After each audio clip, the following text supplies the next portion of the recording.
Khotso, there is an organization by the name of Combat that is trying to fight and stop construction developers who are hiring illegal immigrants in order to exploit them for cheap labor so that they can save money. While there are South Africans who are jobless, who are looking to get in the market, but they can't because our African brothers are sitting there getting paid peanuts while the construction companies make maximum profit.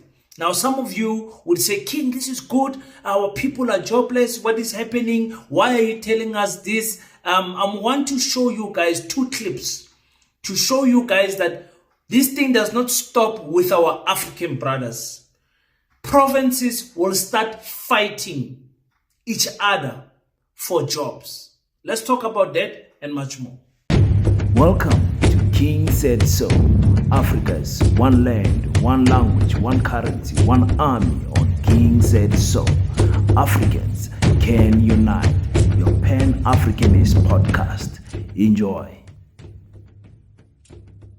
Blackheart, the hustle continuer. Made to inspire your goals and dreams. 100% good quality clothes are now available at affordable prices. T-shirts, hoodies, sweaters, bucket hats, and more. Place your orders now. 06847366908. Instagram Black7576. Facebook page Blackheart. Peace in Pan-Africanism to all my African brothers and sisters from all around the world. Welcome back to King Said So. I'm your host, King053, Mr. Easy Imali, and we're back at it again with another one. And this time around, we're covering immigration and labor laws. You know, these construction companies hiring our African brothers for peanuts. I remember also my first job as a young man was in construction. My father passed away, I believe somewhere in September. December, my mother said, hey, I'm not going to buy a Christmas clothes for a man. You need to go and hunt for yourself. And I was 15 turning 16 years that time. And I went to, there was a gentleman in my street who owned a construction company. And I went to go work there. And that's where I saw really Lesotho, Mozambique, Zimbabwe brothers. Everyone was there. It was a nice family. Actually, they treated me so well because I was the youngest there, skinny there, pushing the wheelbarrow, mixing daga, getting paid 50 rand a day. And our African brothers, they were getting paid a little money because of not having proper paperwork. So now this organization, Combat, is trying to fight this thing, to say, listen, you guys are exploiting our African brothers. It's wrong what you are doing, and our South African brothers don't have jobs. Let's listen first to what they are saying. About your specific campaign, you are targeting the employers whom you accuse of employing people who are illegal in the country and by extension, exploiting them. Explain to us what made you come to this decision that you are going to form a movement that is going to specifically target such employers. It is simple, in simple terms. Remember, in this company, there are also South Africans who are working, and then they witness these shenanigans which companies are conducting. So we do have tip-offs from people who are working within. We are not speculating on things that we are doing. That's why most of the Home Affairs operation have been successful. We are targeting these employers because they thrive on exploitation. So any businesses that we believe that it's exploiting Africans in particular, it is breaking the laws of this country, in particular the immigration and labor laws. Those are our target. So we are making sure that Home Affairs, Labor, and other law enforcement agency, we say here is a criminal, an employer who appoints an illegal foreigner is complicit to crime, is also a criminal. So I say here is a criminal, is harboring foreigners, so please arrest that particular person.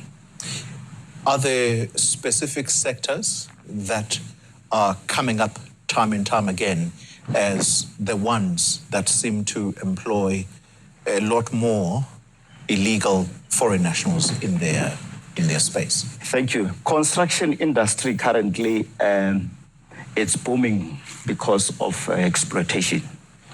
The workforce there, I can tell you, if you visit one particular site, construction sites, 90% of the workforce there are illegal immigrants. If I arrived there, I've sent the video to Normalism, you would have seen how many legal foreigners were jumping walls. On Friday when Home Affairs visited Cosmo Business Park and a development called led by Upland Construction. I think they are developers. So developers in this country, this is what I want to make a point. If developers think that they can boom based on exploitation, we as Combat are coming for them. If the market or the economy is not allowing them to continue developing properties, it must not happen on the expense of any African in particular. I'm starting there before I even go to those who are illegal, because exploitation it's a capitalist system, and currently mostly I can tell you, I don't want to name companies, but mostly where Home Affairs goes in construction sites. Yeah. And when community protest, they call them mafia, what do you call construction mafias. Yeah. They are genuine men and women who are business people all the time when they come and raise this concern to say, you are also using subcontractors who are foreign owned, who have no papers and compliance. And when South Africans, businessmen and women come to those sites requesting to say, we are communities here, we want to participate, they are not forcing their hands. They will just simply say, can you assist us and also participate in the economy of this? This is in a way a good initiative, but also for me as an African brother, you guys know, as a pan-Africanist, once I take a stance that seeks to discriminate my African brother because of paperwork, then I'm not a pan-Africanist. When people came here by boat, people came here with a ship, and they're here. And remember, it's easy to identify an African brother that they are not from South Africa. But you can't walk to a white person and ask them, where are you from? Where is your paperwork? You can't. Because it's difficult to tell if this white South African comes from Zimbabwe or comes from Mozambique or whatever, because they just need to speak English or Afrikaans and they are sorted. And there are many of them that did jump the border alongside the African brothers there in Zimbabwe to come here in South Africa, start a family here and buy their identifications and Home Affairs and all of that. You can't question them because you don't know. It's easy to make our African brothers victims to these things. So although I understand the idea behind trying to find jobs for South Africans and trying to stop these exploitations by construction companies, I cannot stand for an African brother who's earning an honest living through construction, and even there, they still underpaying him. So I'm for my African brothers, however they come to our country, as long as they are not doing crime, I'm okay. The only thing I cannot stand for is crime. And I don't consider an African brother walking to South Africa via the river or whatever means they coming as an illegal act, because we are staying with our colonizers here and we are saying nothing. Their children are born here. Home Affairs gives them citizenships. There's no problem. The issue I have, let's play the video here on the side of Home Affairs visiting one of the construction companies, and our brothers, they just grabbing the bags. They are running for their lives because they don't want to be deported. And remember, this is not going to last. They're going to run. After a few days, they're going to come back, because that construction company, construction work is not easy work. Ask us who've been there. Many of our brothers who are sitting in corners, they don't last there in a construction company. They don't last. The South Africans that do constructions are the lowest of the lowest and the poorest of the poorest. They go there because they've got absolutely no other choice. And many South Africans, they do have a choice in terms of those who are fighting to feed their own children. Those are the ones who are in construction. And unfortunately, they are not in numbers. We can close the whole construction site and chase all our African brothers from Africa. It will not be full the next day with South Africans. Nas, I promise you, depending on which province you are anyway. So I saw this. I said, okay, I see our African brothers running away, running for their life. And it's a joke. It's a joke seeing them doing that because, Tina, we enjoy seeing Africans struggle. Nobody enjoys seeing Africans struggle and being desperate like Africans themselves. And I said, when I was arguing with one of my friends, I said, no, but what is happening here will continue. After you fight the Africans, you fight amongst yourself. What did I mean by that? Let's play the next clip and it explains exactly what I'm saying. Yabona corruption. Uhlale Boxback uzosebenza la. Nihlale Boxback ni benefita la. Akunankinga bheka mfethu ithi sintshele ne angenisebenze la. Sayistopha le project. Itshelana ulala kezela. Azos addresses namaphoyisa. Abantu base 34 ababenefit kulama project lawo. Abantu umphakathi awubenefit kulama project. Ebafethu last bathe batesta imizolo. Asifuna umchini lo. Akusafuna umchini yabo la. Asifuna next the TLB excavator ina asifuna ukuzwa next kuda sifanele benefit thina la. Ale machine le. Yeah. Batshelile. Planting. Imistake yenzakala besine meeting. Asangizoxoxa soncenga. Ikhansela sozoqala ukusebenza.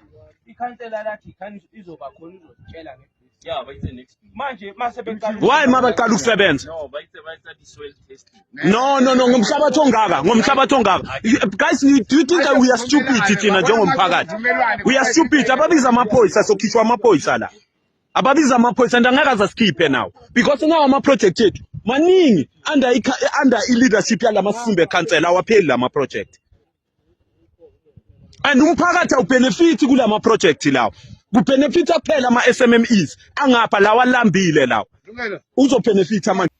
You see? Now after fighting our African brothers, there's going to be an issue of saying in this community, whatever jobs come in this community, it must benefit people from this community. So you who comes from Bosbeck, you who comes from Mafikeng, you can't come get a job in Kimberley. You see, now we are fighting each other. And it's not only in construction. I'm from Mpumalanga. I work in government here in Northern Cape. That thing of saying I came here to take people's job is there, even for me. Even though I grew up in Kimberley, literally I grew up in Kimberley. I went to school here. I went to college here. I graduated here. I got married here and everything. But because I'm a Mpumalanga boy, there's still those ignorant Kimberlites, those Kimberley people that still say, you came here to take our jobs. Jokingly, they say it jokingly, but it's there. It's there. You feel it in your work that, no, I'm discriminated in some instances, even though it is through jokes. Because I'm not from here. Now, in the construction company, because there's a lot of money that is involved, it's not jokes. They will end up killing you if you get a tender that they could not secure. I remember I went to a tender briefing in here in Kimberley in the municipality, Solplaiki. And I was not going there for myself. Someone called me from Kuruman. You know, Kuruman is 250 kilometers from, Kimberley. Kuruman from Kimberley is 250 kilometers. So he said, King, you know what? I want to come for the briefing, but I can't, man. I don't have petrol. Can you just go there and sit in the briefing meeting for me? Okay, I go there. By that time, I was driving a small Ford Fiesta, and that Ford Fiesta had a Mpumalanga number plate. I went to go buy it in Mpumalanga, but it stayed here with me, and I never changed the number plate because I said this is a good excuse for me to go home and go see my people while I update my license disc. That's why I never changed my number plate.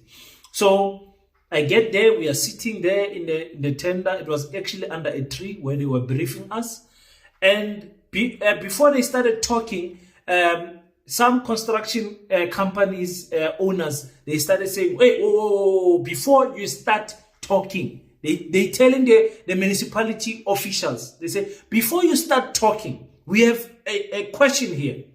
There is a car outside that has a Mpumalanga number plate.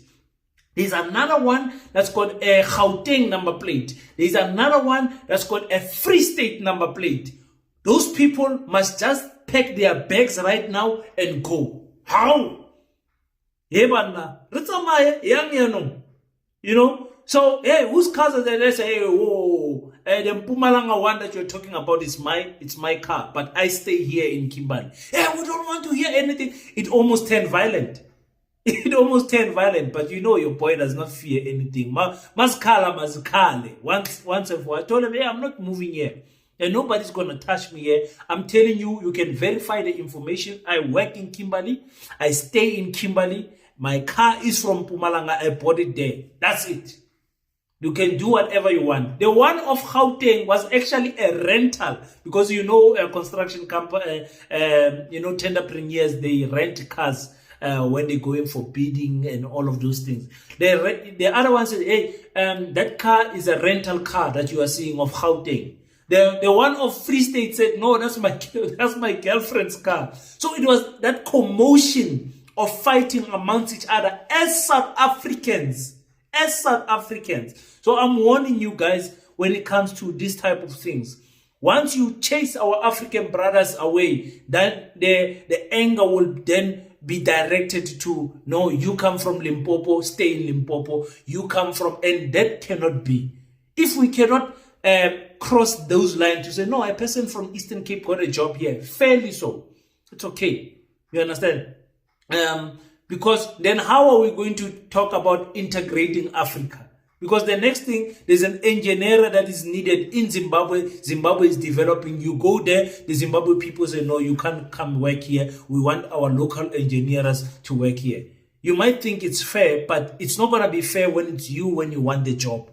You understand what I'm saying? So this is what I'm fearing in the whole thing. We must keep in mind to say, no, as South African brothers, if we beat lawfully and fair and square, and you win the tender. And remember, that tender I'm talking about was about fixing the drainage system, because Kimberley's got a problem with the drainage system. Now, not everyone can fix the drainage system. You can't take your chances with the drainage system. You will mess up, and pipes will block, and sewage will flow in every street. So people are fighting to be in that tender, but they don't have the necessary skills. The guy from Free State is the one that has the skills and the experience to fix that thing. And the tender document says you need to have this type of experience and everything, unfortunately. So yes, I wanted to say that I just wanted this one to pass. It's not a serious video, but I wanted it to pass because I want to warn my African brothers, my South African brothers, be careful not to be fast in anger when you are judging each other and judging our African brothers. There's no one that moves from Mozambique to come and work in Johannesburg for fun.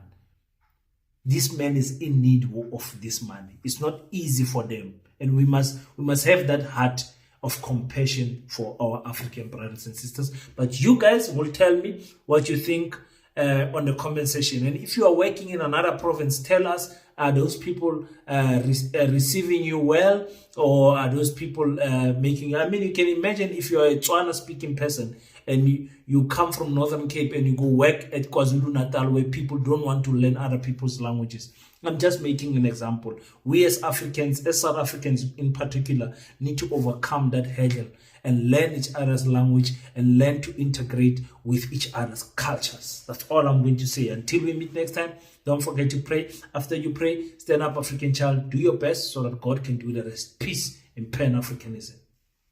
I salute you.